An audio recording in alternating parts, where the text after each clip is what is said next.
अगर मैं बोलूं कि हर महीने मैं सिर्फ 10,000 रुपये ही बचा पाता हूं और कुछ सालों बाद मुझे 10,000 की जगह 1 करोड़ रुपए चाहिए, तो आप बोलोगे कि मैं मजाक कर रहा हूं, क्योंकि 10,000 रुपये की सेविंग से मैं 1 करोड़ रुपया कभी नहीं बना पाऊंगा। लेकिन दोस्तों, अगर आप 10,000 रुपये का इन्वेस्टमेंट हर महीने अगले 20 साल तक एक ऐसे एसेट में करो कि जो आपको सिर्फ 13% का रिटर्न दे, तो वो पैसा 20 साल बाद बढ़ के 1 करोड़ से भी ज़्यादा हो जाएगा। हेलो दोस्तों, मैं जगदीप सिंह आपका स्वागत करता हूं ग्रो चैनल में। म्यूचुअल फंड सही है, हम सबको पता है म्यूचुअल फंड सही है, लेकिन मेरे लिए म्यूचुअल फंड कौन सा सही है, आपके लिए कौन सा म्यूचुअल फंड सही है, वो हमें नहीं पता होता। आज इस वीडियो में हम बात करेंगे वो 5 पॉइंट्स के बारे में जिनका ध्यान रख के आप एक बेस्ट म्यूचुअल फंड अपने लिए चूज कर सकते हैं। और at the end of the video में आपको एक बहुत इंटरेस्टिंग चीज़ बताऊंगा कि अगर आपका पैसा आपके बैंक की एफडी में पड़ा है, तो एक ऐसा म्यूचुअल फंड भी होता है जिसमें आप पैसा रखेंगे तो आपको रिटर्न बैंक के एफडी या सेविंग्स अकाउंट से थोड़ा सा ज़्यादा मिलेगा और रिस्क भी बहुत कम होगा। हम अपनी इन्वेस्टमेंट की जर्नी कैसे स्टार्ट करते हैं? नॉर्मली हम इंडिया में बहुत सारे मेरे जैसे लोग किसी फ्रेंड के कहने पर अपनी इन्वेस्टमेंट की जर्नी स्टार्ट करते हैं। जैसे मेरे फ्रेंड ने मुझे कॉल करके बोला कि मैंने म्यूचुअल फंड में इन्वेस्टमेंट किया है, वहाँ पे अच्छा रिटर्न मिलता है, तुम भी इन्वेस्ट करो। तो पहला ट्रिगर पॉइंट होता है किसी का कहना, और दूसरा हम किसी म्यूचुअल फंड को चूज कैसे करते हैं। हम किसी भी वेबसाइट पर जाते हैं, म्यूचुअल फंड का पुराना रिटर्न देखते हैं, जहाँ पे रिटर्न ज़्यादा होता है वहाँ पे इन्वेस्ट कर देते हैं। क्या ये इन्वेस्टमेंट का तरीका सही है? नहीं दोस्तों, ये तरीका बिल्कुल भी सही नहीं है। क्योंकि ठीक है, पुरानी रिटर्न देख के आपको पता चलता है कि म्यूचुअल फंड ने पहले कैसे परफॉर्म किया, लेकिन अगर आप पैसा आज डाल रहे हो तो रिटर्न आपको आगे आने वाले टाइम पे मिलेगा। और अच्छे म्यूचुअल फंड का रिसर्च करना बहुत मुश्किल नहीं है। मैं आपको वो 5 फैक्टर्स बताऊंगा जिसका यूज करके आप एक बेस्ट म्यूचुअल फंड अपने लिए चूज कर सकते हैं। पहला पॉइंट, गोल। जब हम छोटे होते हैं तब हमारे स्टडी करने का एक गोल होता है। जब हम कॉलेज में जाते हैं तब भी हमारे करियर का एक गोल होता है। जब हम जॉब करते हैं तब भी हमारे लिए गोल होता है आने वाले टाइम में।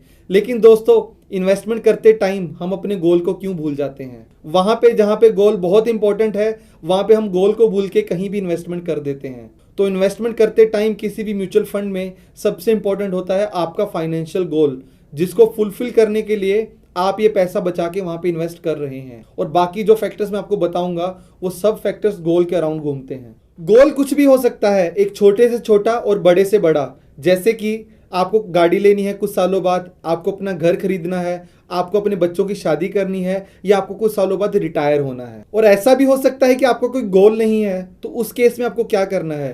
तो आपको अपना पैसा कहीं तो इन्वेस्ट करना होगा ना, कि आप अपने पैसे को बढ़ा सकें। तो उसको बोलते हैं वेल्थ क्रिएशन। तो सबसे पहले कहीं भी इन्वेस्टमेंट करने से पहले आप अपना गोल डिसाइड कीजिए कि आपका गोल क्या है, उसके अराउंड फिर डिसाइड कीजिए कि आपको कहाँ इन्वेस्टमेंट करना है। गोल के बाद अपने फैक्टर्स होते हैं ड्यूरेशन और रिस्क। और अगर मैं ड्यूरेशन और रिस्क की बात करूं तो ये गोल के अराउंड घूमते हैं, और ये सभी तीनों फैक्टर्स इंटरलिंक्ड होते हैं। कैसे, मैं आपको बताता हूं। मान लो कि आज मेरी जॉब लगी और मैंने सोचा कि मुझे 3 साल बाद अपनी गाड़ी लेनी है, और उस गाड़ी के लिए मुझे 10 लाख रुपए चाहिए। तो वो गाड़ी लेना हुआ मेरा गोल, वो 10 लाख रुपए हुआ मेरा पहला फाइनेंशियल गोल। और वो गाड़ी मुझे कितने साल बाद लेनी है? मुझे लेनी है 3 साल बाद, और वो 3 साल हुआ मेरा ड्यूरेशन। अब आप सोच रहे होंगे कि मैंने आपको गोल और ड्यूरेशन के बारे में तो बता दिया, लेकिन आपको रिस्क के बारे में क्यों नहीं बताया?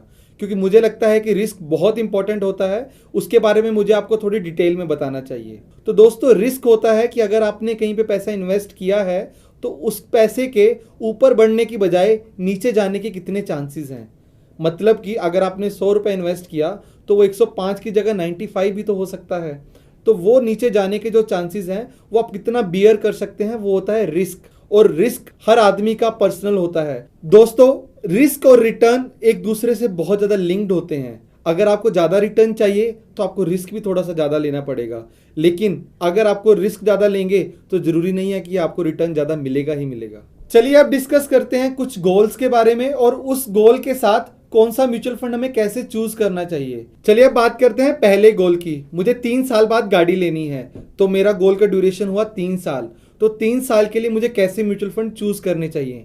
तो दोस्तों, एक रूल को हमेशा याद रखें कि अगर आप 3 साल से कम का इन्वेस्टमेंट कर रहे हैं तो ट्राई करें कि आप ज़्यादा से ज़्यादा इन्वेस्टमेंट डेट फंड्स में करें, क्योंकि डेट फंड्स में रिस्क कम होता है, ऑल्दो रिटर्न भी कम होता है, बहुत ज़्यादा नहीं होता। बट अगर आपको कम टाइम के लिए इन्वेस्टमेंट करना है तो आपको डेट फंड में इन्वेस्टमेंट करना चाहिए। जैसे कि आप मेरी स्क्रीन पे देख सकते हैं कि आपको गाड़ी लेनी है 3 साल बाद 6 लाख रुपए की, तो आपको हर महीने अभी से 15,000 रुपये का इन्वेस्टमेंट करना स्टार्ट करना पड़ेगा। और मैंने आपको बताया था कि अगर आपका इन्वेस्टमेंट होराइजन 3 या 4 साल से कम है तो आपको डेट फंड में ही इन्वेस्टमेंट करना चाहिए। तो डेट फंड की मैंने एवरेज रिटर्न ली है सिर्फ 7% की। तो अगर आप आज से हर महीने 15,000 रुपये का इन्वेस्टमेंट डेट फंड्स में करते हैं जहां आपको एवरेज रिटर्न 7% का मिलता है, तो आपका गोल 3 साल में अचीव हो जाएगा, आपका 6 लाख रुपए का इन्वेस्टमेंट वैल्यू बन जाएगा। जैसे कि आप देख सकते हैं स्क्रीन पे, अगर आपको बहुत कम टाइम के लिए इन्वेस्टमेंट करना है तो आप लिक्विड फंड में कर सकते हो। ऐसे चलते चलते आप ultra short term, low duration fund, short term, mid term, long term और गिल्ड फंड्स में भी इन्वेस्टमेंट कर सकते हो। जरूरी नहीं है कि आपको डेट फंड में इन्वेस्टमेंट सिर्फ शॉर्ट टर्म के लिए करना है। अगर आप रिस्क बहुत कम लेना चाहते हो लेकिन आप इन्वेस्टमेंट लॉन्गर टर्म के लिए करना चाहते हो, तब भी आप डेट फंड्स का यूज कर सकते हो इन्वेस्टमेंट के लिए। और इसी स्क्रीन में एट द एंड आप देख सकते हो एक बहुत स्पेशल फंड होता है गिल्ट फंड। गिल्ट फंड एक थोड़ा सा अलग तरह का डेट फंड होता है जो सिर्फ गवर्नमेंट सिक्योरिटीज में इन्वेस्ट करता है, जैसे कि गवर्नमेंट बॉन्ड्स, म्यूनिसिपैलिटी के बॉन्ड्स, इसके अलावा स्टेट गवर्नमेंट्स के बॉन्ड्स में भी इन्वेस्ट करता है। तो ये रिलेटिवली सेफर होता है और लास्ट 1 साल में गिल्ट फंड्स ने 12% से ज्यादा का रिटर्न दिया है। अब चलते हैं अपने सेकंड गोल पे। मेरा सेकंड गोल है कि मुझे घर लेना है 10 साल बाद। तो अब मेरा गोल हुआ घर लेना, मेरा ड्यूरेशन हुआ 10 साल। तो जब भी आपका ड्यूरेशन इन्वेस्टमेंट का 3 साल से बढ़ जाता है तो एक स्पेशल केस होता है म्यूचुअल फंड का, जिसे हम इक्विटी म्यूचुअल फंड्स बोलते हैं, वो पिक्चर में आ जाते हैं। क्योंकि इक्विटी म्यूचुअल फंड्स की खासियत ये होती है कि वहां पे आपका रिस्क लेने की कैपेबिलिटी थोड़ी ज़्यादा होनी चाहिए, बट आपको रिटर्न भी ज़्यादा मिलती है। इस केस में जब आपका ड्यूरेशन 3 साल से ज़्यादा हो तो आपको अपना पोर्टफोलियो बैलेंस करके रखना चाहिए डेट म्यूचुअल फंड और इक्विटी म्यूचुअल फंड में। तो अगर आपको मैं सिंपल टर्म्स में बताऊं कि आप रिस्क ज़्यादा लेना चाहते हैं तो आपको इक्विटी साइड का म्यूचुअल फंड ज़्यादा खरीदने चाहिए रेदर देन डेट फंड्स। अगर आपको ड्यूरेशन उतना ही है लेकिन आपको रिस्क कम लेना है तो आप डेट फंड्स का अपना एलोकेशन बढ़ा दें और इक्विटी फंड्स का एलोकेशन कम कर दें। अब बात करते हैं अपने सेकंड गोल की कैलकुलेशन की। आपको घर चाहिए आज से 10 साल बाद जिसकी वैल्यू होगी 50 लाख रुपए। तो अगर मैं आज हर महीने 25,000 रुपये का इन्वेस्टमेंट करूं, जैसे कि मैंने आपको बताया हमारी ड्यूरेशन है 10 साल की, तो मैं डेट और इक्विटी दोनों में इन्वेस्ट करूंगा, तो मेरा अगर ओवरऑल जो रिटर्न आए वो 10% का निकल के आए दोनों में से, तो मेरा इन्वेस्टमेंट गोल अचीव हो जाएगा। मेरा इन्वेस्टमेंट वैल्यू 50 लाख का हो जाएगा अगले 10 साल के बाद, जिससे आप अपना घर खरीदने का सपना पूरा कर सकते हैं। Different types of debt fund जैसे कि मैंने आपको दिखाया था, वैसे ही इक्विटी म्यूचुअल फंड में भी कई तरह के म्यूचुअल फंड्स होते हैं। जैसे कि आप स्क्रीन में देख सकते हैं small cap mutual fund, large cap mutual fund, mid cap mutual fund और मल्टी कैप म्यूचुअल फंड। अगर हम स्टार्ट करें लार्ज कैप से, तो large cap equity mutual funds वो होते हैं जो लार्ज कैप कंपनीज में इन्वेस्ट करते हैं। लार्ज कैप कंपनीज जैसे कि रिलायंस, कोटक महिंद्रा बैंक, जो बड़ी कंपनीज होती हैं हमारी। तो लार्ज कैप म्यूचुअल फंड्स जो इक्विटी में इन्वेस्ट करते हैं उसमें risk compare to mid cap और स्मॉल कैप थोड़ा सा कम होता है और रिटर्न भी थोड़ी सी कम मिलती है।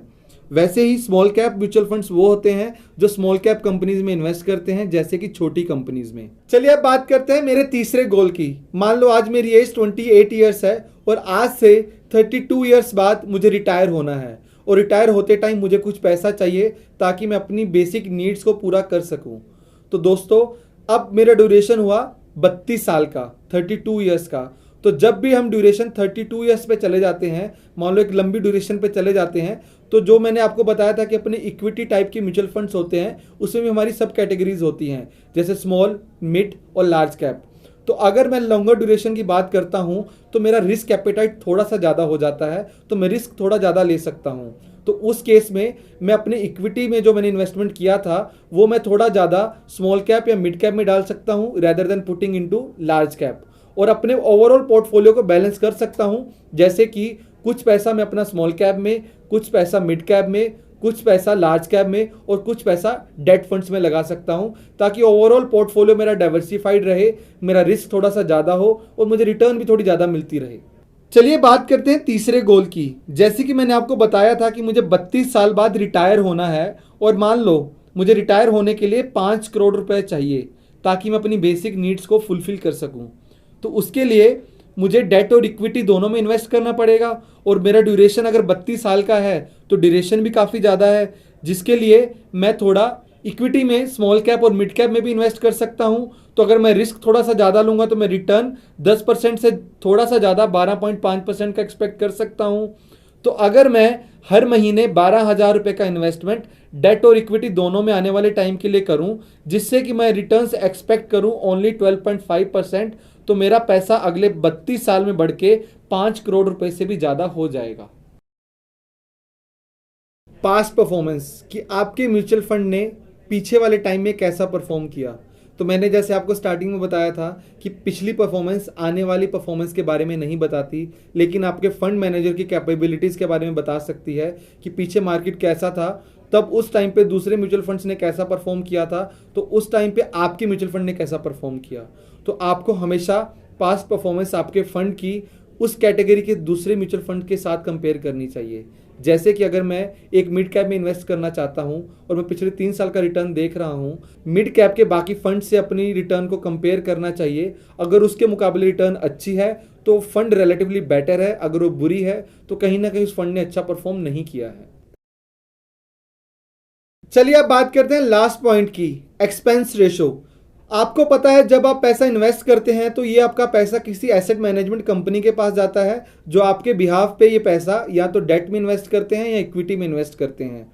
तो उनका भी कुछ खर्चा होता है अपने कंपनी को चलाने का, तो ये कुछ चार्ज आपके पैसे में से लेते हैं ताकि वो अपना बिजनेस रन कर सकें। तो इसको हम बोलते हैं एक्सपेंस रेशो। तो नॉर्मल इंडस्ट्री में एक्सपेंस रेशो किसी भी म्यूचुअल फंड का 0 से लेके 1.5% तक वेरी करता है।